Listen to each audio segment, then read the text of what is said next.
गिरा अरथ जल बीच समा, कहियत भिन्न भिन्न बंदौ सीता राम पद, जिन्हि परम प्रिय खिन्ना। कितनी सुंदर बात लिखी है, गिरा अर्थ जल बीच समा। ऐसा कहते हैं वाणी और उसका अर्थ जल और जल की लहर की तरह अलग होने के बाद भी समान है। कितनी बढ़िया बात है। जल और जल की लहर, वाणी, उसके शब्द, उसका अर्थ अलग है फिर भी एक है। ऐसी सीताराम जी अलग दिखते हैं पर एक है। मैं उनको प्रणाम करता हूं जिन्हीं परम प्रिय खिन्न, जिनको खिन्न लोग बहुत प्रिय हैं। ये जो खिन्न शब्द लाए तुलसीदास जी बड़ा मौलिक शब्द लाए। खिन्न का अर्थ होता है जो दीन भी हो और दुखी भी हो। कितनी बढ़िया बात है। कुछ लोग दीन होते हैं तो दुखी नहीं रहते, कुछ दुखी हैं तो दीन नहीं है। लेकिन अपन लोग दीन भी हैं और दुखी भी है। दीन मतलब गरीब, जो अभाव में है, अपने को कोई ना कोई अभाव है और दुख भी है। इसलिए खिन्न लोग, हम सब खिन्न लोग हैं, सीताराम जी को बड़े प्रिय हैं। और अब तुलसीदास जी हमें बता रहे हैं, सम्मत 1631 करऊं कथा हरिपद धरि सीसा। अब रामचरितमानस कैसे आरंभ हुआ तो तुलसीदास जी ने परिचय दिया।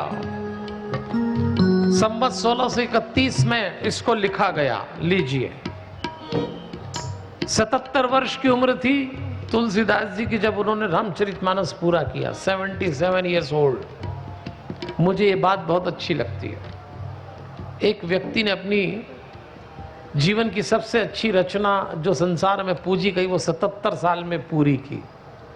हम लोग जब 77 साल के हो जाते तो ऐसा लगता कुछ भी नहीं कर सकते, चल भी नहीं सकते घर में।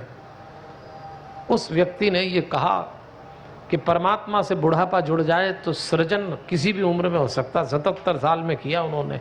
इसलिए बूढ़े व्यक्ति को अपने आप को आश्वासन देना चाहिए कि यदि तुलसी 77 साल में इतना अद्भुत साहित्य रच सकते हैं तो कोई ना कोई क्रिएशन हम सब तो कर ही सकते हैं। सुनत श्रवण पाई विश्रामा, इसको सुनने से विश्राम मिलता है। विश्राम मतलब शांति। शांति की खोज में हम सब हैं।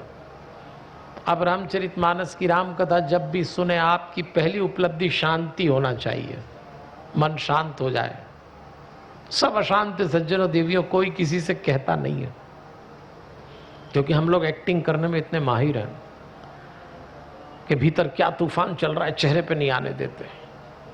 जिसके कलेजे पे हाथ रख लो भीतर से जलजला चल रहा है।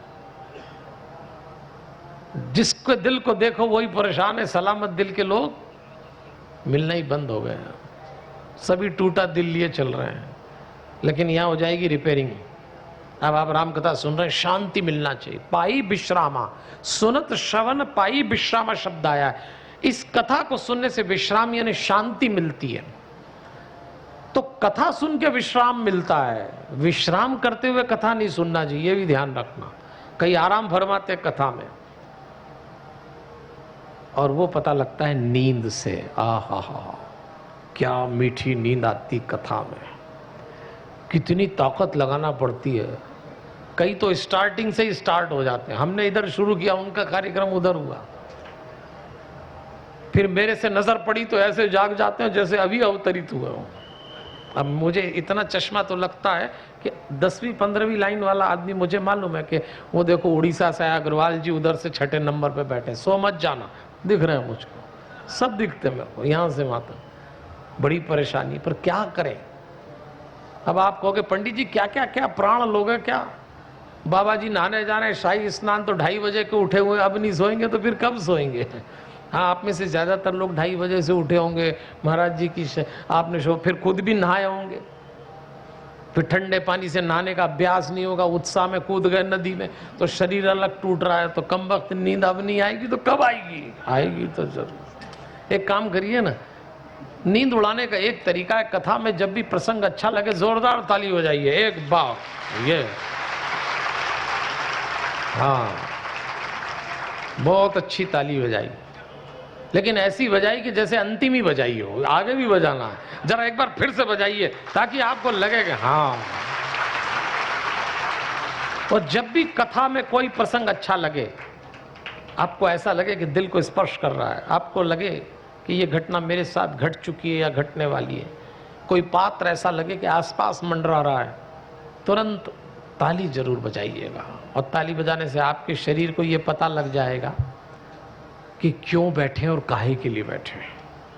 नहीं तो कई तो भूल ही जाते हैं, कथा में आए बैठे फिर गए काम से, समझ ही नहीं आया काहे के लिए बैठे।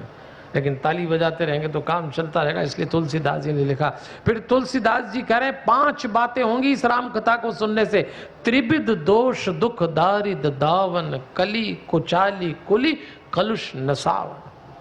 5 बातें होंगी। पहली बात तो 3 दोष मिट जाएंगे। मनुष्य के जीवन में 3 दोष, त्रिविध दोष, मन, वचन और कर्म से 3 दोष है ना, ये मिटेंगे।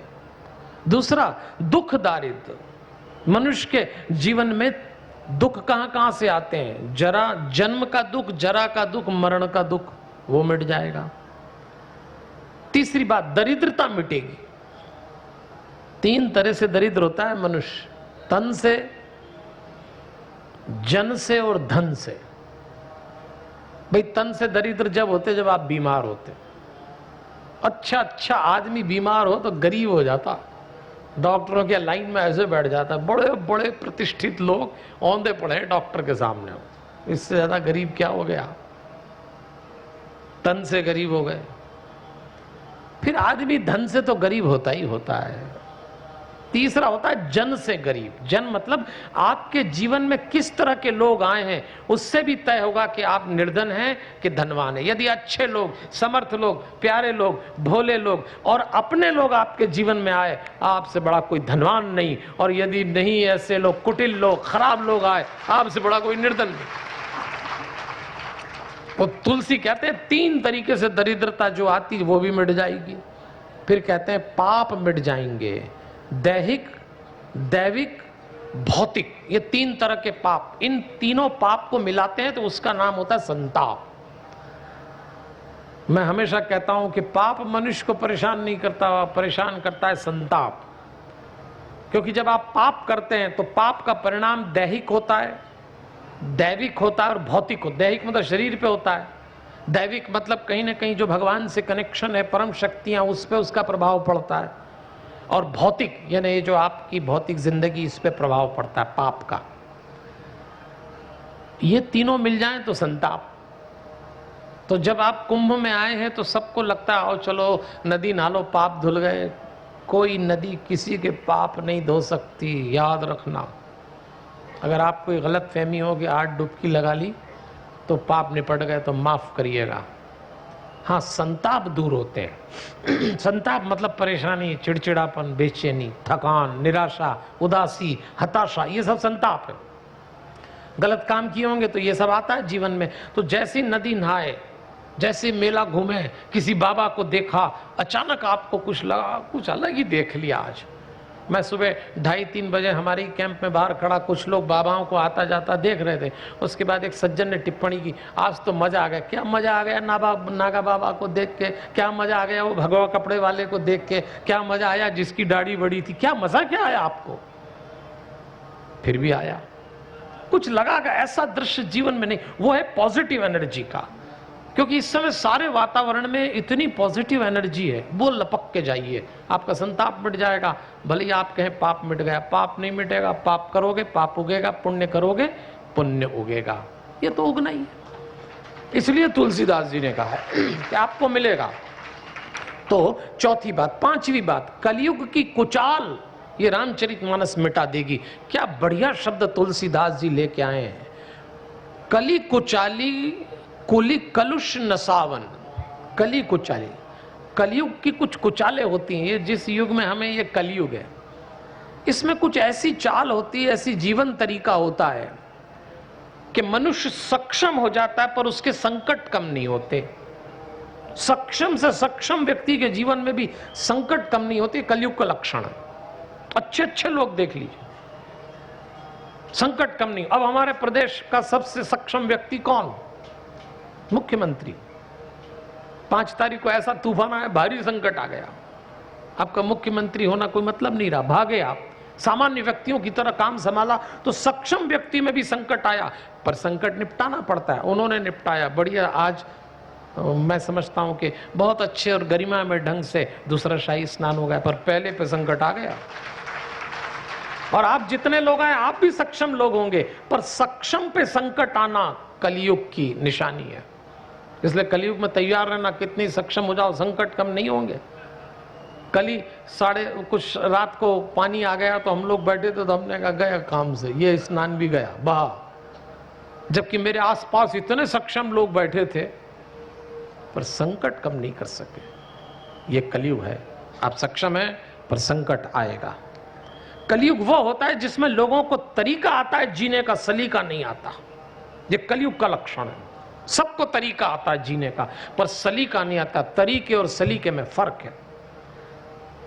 माँ बाप बूढ़े हो जाएं तो आप उनको उनके ढंग से छोड़ दें, ये तरीका है कि भाई बूढ़ा आदमी हो गया, हमने अपने तरीके से पाल लिया। लेकिन आप कितने ही व्यस्त हो, कितने ही बड़े व्यक्तियों सेवा कर रहे हो, ये सलीका है, ये सलीका है। तो तरीका है, लोगों के पास सलीका नहीं, ये कलयुग है। इसका अंतर समझिए। कलयुग ऐसा होता है सज्जनों देवियों कि जहां जो झूठ बोल रहा है वो इस चतुराई से बोल रहा है कि लोग मान लेते हैं कि इससे बड़ा सत्यवादी नहीं है। जहां झूठ भी चतुराई से बोला जाए उसको कलयुग कहते हैं। कलयुग में आदमी जुबान से बोलता है, दिल से नहीं बोलता। 3 तरीके से शब्द निकलते हैं, जुबान से, कंठ से और नाभि से।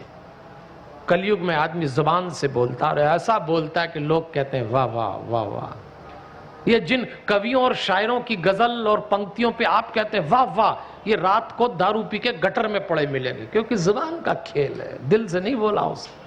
आप मोहित हो गए उनके शब्दों से। ये कलयुग है देवियों सज्जनों। कलयुग में जीभ के शब्द सूख गए क्योंकि दिल से काम ही नहीं हो रहा है। कलयुग में ऊंची ऊंची इमारतें हैं पर नींव सूख जाती है। जिंदगी में बचपन उसकी नींव है। लोग बचपन पे काम नहीं करते, बचपन को गुजारते हैं। यह कलयुग है कि बस गुजर जाए जैसे तैसे बच्चों का बचपन, नींव तैयार नहीं की। ये कलयुग है। कलयुग में बड़े बड़े रास्ते बन गए, 4 लेन 8 लेन, कितने रास्ते बन गए, बाईपास, मेन रोड, सब हो गया, पर दिल से दिल तक पहुंचने की गलियां ही खत्म हो गई। कोई पहुंचता ही नहीं है। ये कलयुग है सज्जनों देवियों, ये कलयुग है, इसको समझना पड़ेगा। ये वो कलयुग है जो आदमी दूसरे के दुख से या अपने दुख से दुखी नहीं है, पर दूसरे के सुख से दुखी है। ये वो कलयुग है जिसमें समय आपके पास सब कुछ है, नाम है, दाम है, पद है, प्रतिष्ठा है, सब है आपके पास, फिर भी दिल है कि मानता ही नहीं है। ये कलयुग के लक्षण। और मिल जाए और मिल जाए और मिल जाए, और अशांत अशांत अशांत हो जाते हैं। तुलसीदास जी कह रहे हैं ये रामचरितमानस आपको इससे बाहर निकालेगा। फिर लिखा रची महेश निज मानस राखा। भगवान शिव ने इसको तैयार किया, अपने मानस अपने मस्तक में रखा और समय आने पे पार्वती को सुनाया। जब विवाह हुआ उसके बाद सुनाया कि बैठो, एक दिन पूछा तो सुनाया, आगे कथा आई। फिर उन्होंने कहा कैसे सुने, कहूं कथा सोई सुखद सुहाई, सादर सुनहु सुजन मन लाई। वो कहते हैं मैंने जो कथा करी सादर सुनहु, सम्मान से सुनिए, मन लगाकर, क्योंकि तुलसीदास जी को मालूम था आगे लोग सादर से तो सुन लेंगे, सम्मान से और मन लगा के नहीं सुनेंगे। भाई आप आदर से सुन रहे हैं, अच्छे से बैठे हैं, आप हमें आदर दे रहे हैं, व्यासपीठ को आदर, लेकिन मन लग रहा है कि नहीं ये बताओ आप। तुलसी जी को मालूम था किसी का कहीं लगा होगा, किसी का कहीं, क्योंकि मन को सत्संग अच्छा नहीं लगता। उसको मालूम है मेरी धुलाई होने वाली है, तो आप तन से बैठे पर मन से बैठे हैं क्या? ये मन कितनी बार भागा इस पंडाल से। कईयों का तो आया ही नहीं होगा, भागेगा तो जब आया होगा। हाँ, कई तो अभी बाहर ही घूम रहे होंगे। इस मन के साथ कथा सुनिए देवियों और सज्जनों। और अब धीरे धीरे तुलसीदास जी हमको बता रहे हैं कि ये कथा आरंभ कैसे हुई। भरद्वाज मुनि बसहि प्रयागा। एक भरद्वाज नाम के ऋषि थे, प्रयाग में रहते थे। ऐसे ही सिंहस्थ का मेला लगा था, साधु संत इकट्ठे हुए तो उनके आश्रम में जागबलिक यानी याज्ञवल्क नाम के ऋषि आए। भरद्वाज जी ने प्रणाम किया और पूछा, महाराज आप मुझे राम कथा सुनाइए। तब याज्ञवल्क जी ने कहा, तात सुनहु सादर मन लाई। फिर से वही शब्द आया। एक ऋषि दूसरे ऋषि से कह रहा है कि कथा मन लगा के सुनना। देखो आप ऋषियों का भी मन कभी कभी लेके भागता है, ये मन ऐसा ही होता है। एक ऋषि श्रोता को एक ऋषि वक्ता कह रहा है तो मेरी और आपकी क्या औकात।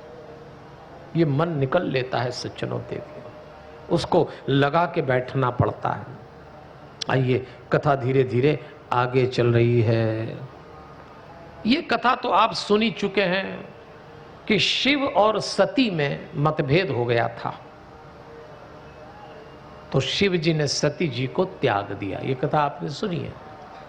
नहीं सुनी तो मैं संक्षेप में सुना रहा हूं क्योंकि भूमिका ऐसी है। ऐसा हुआ कि शिव जी के दो विवाह हुए। पहली पत्नी का नाम सती, दूसरे का नाम पार्वती। सती दक्षराज की बेटी थी। दक्ष मतलब टैलेंटेड, कोई बात सीधे स्वीकार नहीं करती, तमाम सवाल जवाब करती थी। ऐसा करें तो क्यों करें, जैसे हमारे बच्चे आजकल करते हैं। एक दिन भगवान शंकर ने अपनी पत्नी सती से कहा, मेरी राम कथा सुनने की इच्छा होती, आप चलेंगी मेरे साथ? इच्छा तो नहीं थी पर चलना पड़ा। कई लोगों को कथा दूसरे के कारण सुनना पड़ती है। इनको कहते हैं कथा में दो तरह के लोग होते हैं ना कथा में, एक तो आए हुए और दूसरे लाए हुए। आप में से कई लाए हुए भी होंगे, कोई घरवाली के चक्कर में आए होंगे, कोई रिश्तेदारी के चक्कर में आए होंगे, आना पड़ता है।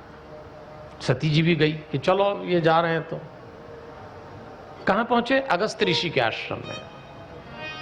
अगस्त ऋषि के आश्रम में जब कथा आरंभ हुई सज्जनों देवियों, अगस्त बहुत अच्छी कथा करते थे। एक बार त्रेता जुग माही शंभु गए कुंभज ऋषि पाही।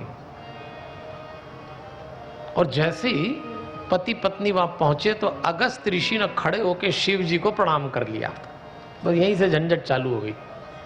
सती जी की खोपड़ी चलने लगी कि जो वक्ता मेरे पति को यानी श्रोता को प्रणाम कर रहा है वो क्या कथा सुनाएगा, ये तो उल्टा मामला है।